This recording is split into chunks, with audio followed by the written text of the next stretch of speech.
कौन सी चीज़ खानी चाहिए, कौन सी चीज़ नहीं खानी चाहिए, वो उसके गुणवत्ता के ऊपर तय होनी चाहिए कि उसका क्वालिटी क्या है, दर्जा क्या है, उसके मानक क्या होने चाहिए, उसके अंदर कौन से पदार्थों का उपयोग किया जा रहा है। तो FSSAI या FDA ये दो भारत सरकार की ऐसी यंत्रणा है कि जो यंत्रणा सर्टिफाई कर सकती है कि कौन सा खाना उचित है, कौन सा अनुचित है। लेकिन बड़े दुर्भाग्य की बात है कि हमारे देश में जो अपने आप को सेक्युलर कहता है, सेक्युलर कॉन्स्टिट्यूशन की हमारे यहाँ पर दुहाइयाँ दी जाती है,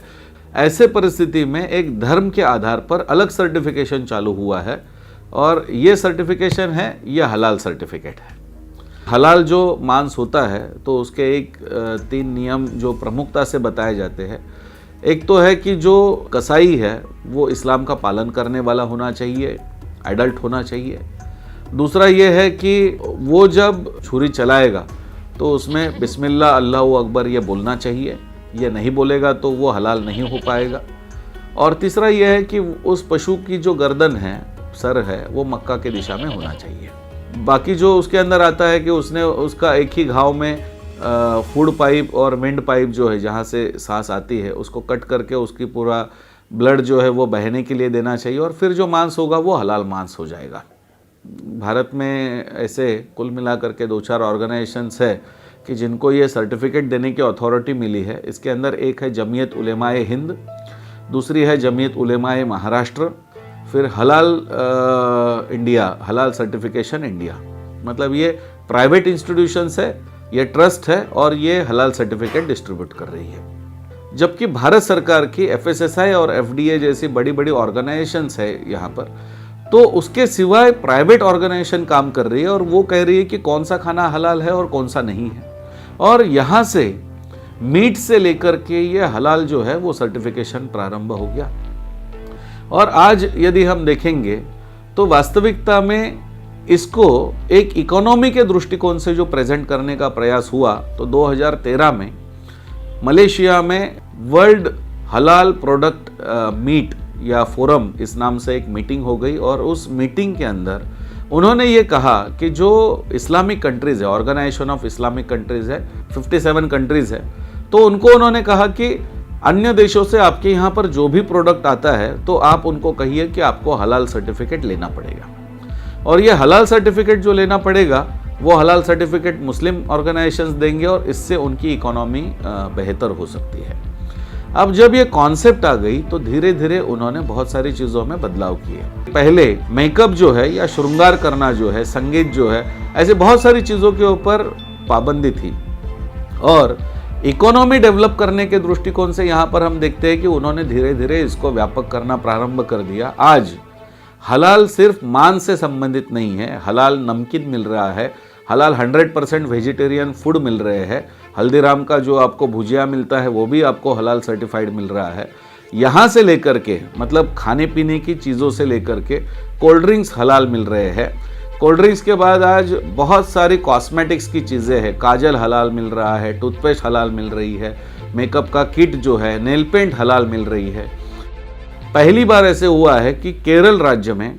कोची में एक रेसिडेंशियल कॉम्प्लेक्स बन रहा है।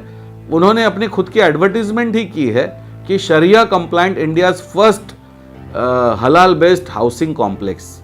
एक इकोनॉमी को डेवलप करने के दृष्टिकोण से ये सारी बातें आज हो रही है कि जो खाने पीने से या क्या खाना है, क्या प्रतिबंधित है, वहाँ से लेकर के आज ये इतना बड़ा हो गया है कि हलाल 100% हलाल डेटिंग वेबसाइट्स है, mingle.com है, हलाल हॉस्पिटल्स है, हलाल टूरिज्म है। तो यहाँ तक जाकर के हलाल की कॉन्सेप्ट आज बढ़ गई है और इसके माध्यम से बहुत बड़ा पैसा इस इकोनॉमी में इकट्ठा किया जा रहा है। मेरा तो मानना ये है कि एक तरीके से ऐसे हो गया कि औरंगजेब के समय पर यदि आपको हिंदू रहना है तो जिजिया टैक्स देना है, वैसे एक नॉन इस्लामिक कंट्री यदि इस्लामिक कंट्री में कुछ भेजना चाहती है तो आपको हलाल सर्टिफिकेट लेना पड़ेगा और उसके लिए 21,500 रुपया देना पड़ेगा। It is kind of a tax. ये तो एक तरीके से ऐसे हो गया कि आज सेक्युलर देश में रह करके हम जिजिया पे कर रहे हैं और ये पैसा बहुत बड़ी मात्रा में आज जमीयत उलेमा हिंद जो है, भारत में जो विभिन्न जगह पर जो टेररिस्ट अटैक हुए हैं, बॉम्ब ब्लास्ट हुए हैं, तो उसमें जो मुस्लिम आतंकवादी पकड़े गए हैं या जो अपराधी उसके अंदर है, तो उनकी केसेस चलाने के लिए जमीयत उलेमा हिंद सहायता कर रही है। ये जो जमीयत उलेमा हिंद का इतिहास जो है कि 1919 में ये ऑर्गेनाइजेशन बनी, करीब करीब 100 साल की आज ये ऑर्गेनाइजेशन है, बहुत ताकतवर ऑर्गेनाइजेशन है भारत में। ये ऑर्गेनाइजेशन का ही एक फैक्शन बना जमीयत उलेमाए इस्लाम, और उसने बैरिस्टर जिन्ना को सपोर्ट किया, विभाजन के समय पर सपोर्ट किया, और वो फिर पाकिस्तान में चली गई। तब जमीयत उलेमा हिंद का कहना था कि नहीं, हम भारत में रहना चाहते हैं, भारत के हिंदुओं के साथ रहना चाहते हैं। आज वही जमीयत उलेमा हिंद भारत में पाकिस्तान से जो पीड़ित हिंदू आ रहे हैं उनके सपोर्ट में कानून जो बनाया जा रहा है उसके विरोध में काम कर रही है। अभी हाल ही में जमीयत उलेमा हिंद के बंगाल के जो अध्यक्ष है सिद्दीकुल्लाह चौधरी, उन्होंने पब्लिकली ये कहा था कि अमित शाह को हम कलकत्ता एयरपोर्ट के बाहर पैर रखने नहीं देंगे। फिर उसके आगे जाकर के देखेंगे तो जो लखनऊ में कमलेश तिवारी की जो हत्या हो गई, तो कमलेश तिवारी की हत्या करने वाले जो आरोपी है, बहुत बुरी तरीके से ये हत्या हुई, सब लोगों को इसके बारे में पता है, लेकिन उनकी केस भी जमीयत उलेमा हिंद ने डिक्लेयर किया कि नहीं, कमलेश तिवारी की हत्या में जो आरोपी पकड़े गए उनकी केस भी हम ही चलाएंगे। तो ये जो पहले जैसे कहा जाता था कि इस्लामिक बैंक भारत में आने से इसलिए मना किया गया क्योंकि इस्लामिक बैंक का पैसा टेररिज्म में यूज होता है, ऐसे आरोप हुआ है, तो क्या आज जमीयत उलेमा हिंद ये जो पैसा ले रही है, क्या टेररिस्ट लोगों को छुड़ाने के लिए या टेररिस्ट लोगों के सपोर्ट में उपयोग में ला रही है क्या? तो मेरा बड़ा प्रश्न है कि जमीयत उलेमा हिंद का कोई उद्देश्य तो चेंज नहीं हो गया।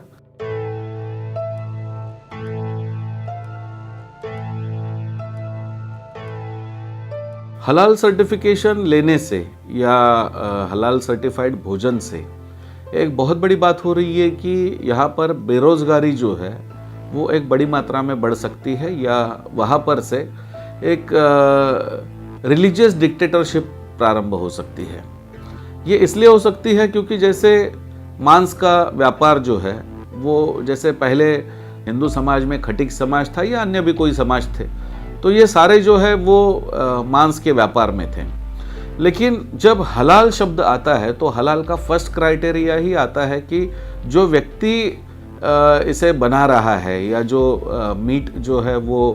बना रहा है वो एडल्ट मुस्लिम होना चाहिए, इस्लामी कानून का पालन करने वाला होना चाहिए। तो फर्स्ट क्राइटेरिया में ही ये स्पष्ट हो जाता है कि यहाँ पर यदि वही चीज़ यदि खटीक समाज से कोई है या अन्य कोई समाज से वो व्यक्ति है, तो वो उसने जो मीट बनाया है वो तो हलाल सर्टिफाइड होगा ही नहीं, और यदि ये हलाल सर्टिफाइड नहीं होगा तो उसका मीट वहाँ पर नहीं जा paएगा। तो इस एंगल से यदि देखेंगे तो इससे जो हमारे हिंदू समाज के शेड्यूल कास्ट या शेड्यूल ट्राइब के जो हमारे बंधु है,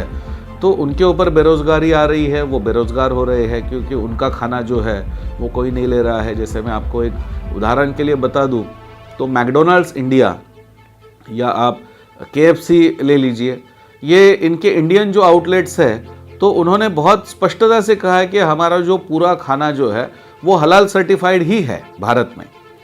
तो मेरा प्रश्न ये है कि यदि मैकडोनल्ड्स इंडिया में तो कोई मुस्लिम ही जाते, ऐसे नहीं है, सभी धर्मों के लोग जा रहे हैं, सभी पंथ के लोग जा रहे हैं,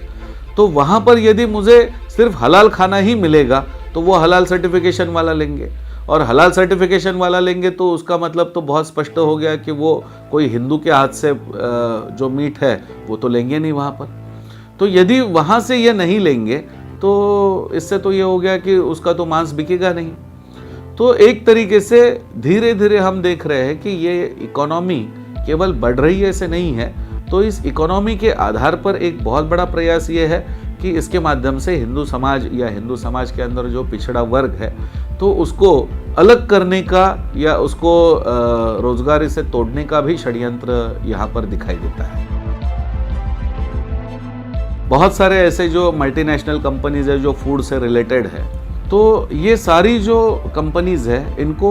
अपना सामान जो है वो विदेश में या इस्लामिक कंट्री में बेचना है, या यहाँ पर उनको मुस्लिम ग्राहक चाहिए तो वो हलाल सर्टिफिकेट की बात कर रहे हैं या हलाल फूड जो है वो अवेलेबल करवा रहे हैं। लेकिन यहाँ पर बहुत बड़ी एक सेक्युलर देश में हमारे यहाँ पर इतनी बड़ी विडंबना है कि भारत की सरकार की जो एयर इंडिया है या भारत सरकार की IRCTC जो है, जो रेलवे में खाना देती है, ये इतनी बड़ी ऑर्गेनाइजेशन जो है, ये ऑर्गेनाइजेशन भी हलाल फूड ही मांग रही है, हलाल सर्टिफाइड फूड ही आज उनके यहाँ पर टेंडर में जा रहा है। तो इससे क्या हो रहा है? इससे एक तो आप कह रहे हैं कि नहीं, एक पर्टिकुलर धर्म का व्यक्ति है, उससे जो खाना होगा वही हम अलाउ करेंगे। तो आप तो एक पर्टिकुलर धर्म के व्यक्ति को तो नहीं दे रहे हैं। आज पोर्क तो सर्व नहीं हो रहा है रेलवे में, पोर्क तो सर्व नहीं हो रहा है एयर इंडिया में, या जो हिंदू जो परंपरा है या सिख हमारे जो बंधु है उनकी परंपरा है, झटका मीट उनके धर्म में अलाउड है, तो वो तो आप सर्व नहीं कर रहे हैं। तो जो 14% लोग हैं उनका जो डिक्टेट है कि मुझे हलाल खाना चाहिए, तो इसलिए आप बाकी सारे कम्युनिटी को हलाल खाना ही खिला रहे हैं। इससे बड़ी और विडंबना की बात है कि हमारा पार्लियामेंट या हमारी संसद जो है वो सेक्युलरिज्म का सबसे बड़ा केंद्र है, मंदिर उसको कहा जाता है। यहाँ पर जो फूड दिया जा रहा है, ये खाना जो दिया जा रहा है, ये खाना भी आ जा रहा है IRCTC की ओर से, भारतीय रेलवे वहाँ पर प्रोवाइड कर रही है उस पार्लियामेंट की कैंटीन में। तो पार्लियामेंट की कैंटीन के अंदर भी आपको जो खाना मिलेगा वो हलाल खाना मिलेगा। तो जहाँ पर हम कह रहे हैं कि सेक्युलरिज्म का मंदिर जो है वहाँ पर से ही ये प्रारंभ हो गया है, तो फिर बाकी जगह की क्या बात करें। और इससे भी और बड़ी बात ये है कि आज जो अपेडा, एक जो एग्रीकल्चर प्रोडक्ट्स को विदेश में भेजने के लिए भारत सरकार की, केंद्र सरकार की जो एक व्यवस्था है, तो इन्होंने तो अपना नियम ही बनाया है कि आपको कंपलसरी हलाल सर्टिफिकेट लेना ही पड़ेगा, तब जाकर के आप एक्सपोर्ट कर सकते हैं फूड। तो मुझे ये बड़ा प्रश्न है कि आज भारत से जो मीट एक्सपोर्ट हो रहा है, ये मीट करीब करीब 11 लाख टन मीट एक्सपोर्ट होता है भारत से, और इस मीट के अंदर 47% मीट जो है ये जाता है वियतनाम और वहाँ से चाइना। दोनों देश इस्लामिक देश नहीं है, दोनों देशों में कोई हलाल फूड की कोई आवश्यकता नहीं है या सर्टिफिकेट की कोई आवश्यकता नहीं है, जबकि अपेडा कहती है कि नहीं, आपको हलाल सर्टिफिकेट लेना ही पड़ेगा, तभी जाकर के आपको ये एक्सपोर्ट का लाइसेंस मिलेगा। तो जब मुझे वहाँ पर जिस देश में एक्सपोर्ट करना है वो खुद देश नहीं मांग रहा है, वो मुस्लिम देश है ही नहीं, तो फिर मैं ये क्यों दे रहा हूँ। इससे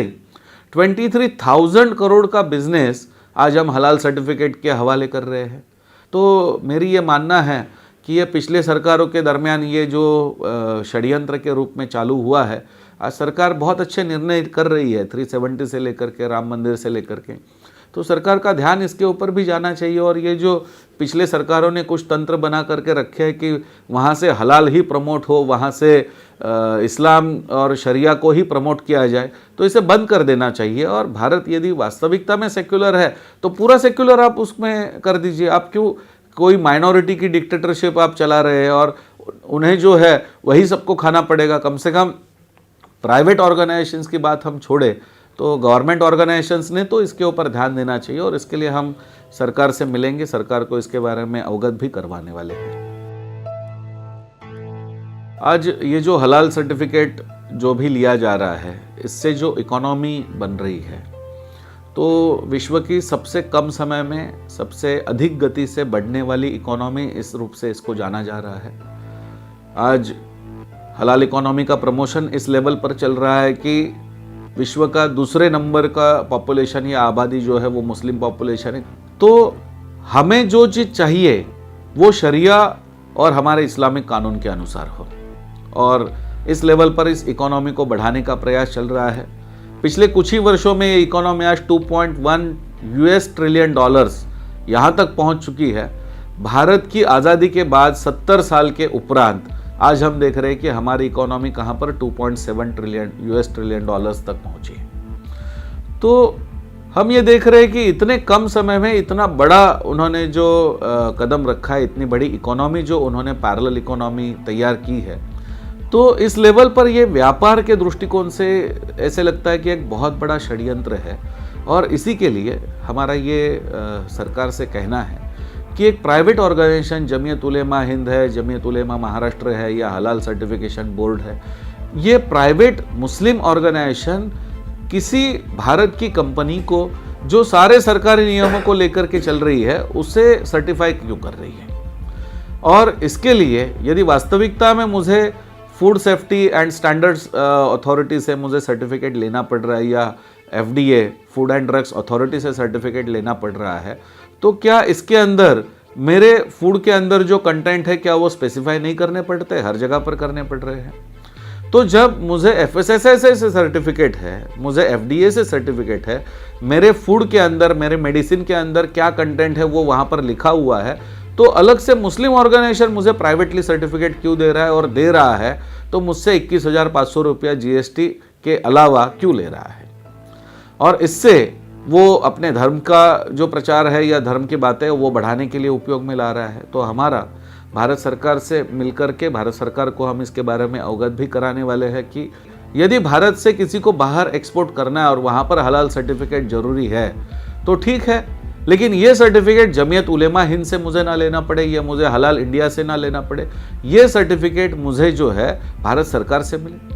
यदि ये हो जाए तो मुझे अलग से कोई पैसे देने की आवश्यकता ही नहीं होगी, और इसके द्वारा हम ये जो प्राइवेटली भारत में सेक्युलर व्यवस्था होने के बाद आज ये चल रहा है उसको कहीं हम रोक सकते हैं। नहीं तो कल ऐसे हो जाएगा, कहीं कोई जैन बोर्ड खड़ा हो जाएगा, वो कहेगा नहीं हम तो मांस खाते नहीं, हम हमारा सर्टिफिकेट देना शुरू कर देंगे। फिर और कोई बॉडी खड़ी हो जाएगी, वो कहेगी नहीं हम हमारे रिलीजन का सर्टिफिकेट देना शुरू कर देंगे। तो क्या हिंदू ने भी कल ये कहना पड़ेगा कि नहीं हम हिंदू फूड सर्टिफिकेट भी दे देंगे उसमें। आज हलाल सर्टिफिकेट का प्रभाव इतना बड़ा है कि जो योग गुरु स्वामी रामदेव जी है, पतंजलि आयुर्वेद को भी हलाल सर्टिफिकेट लेना पड़ रहा है। तो इतना बड़ी मात्रा में हलाल सर्टिफिकेट यदि हो रहा है तो इसकी यदि भारत सरकार तुरंत इसके ऊपर दखल दे और ये जो प्राइवेटली जो सर्टिफिकेट देना शुरू है उसको बंद कर दे और सरकार के द्वारा इसको प्रारंभ करे।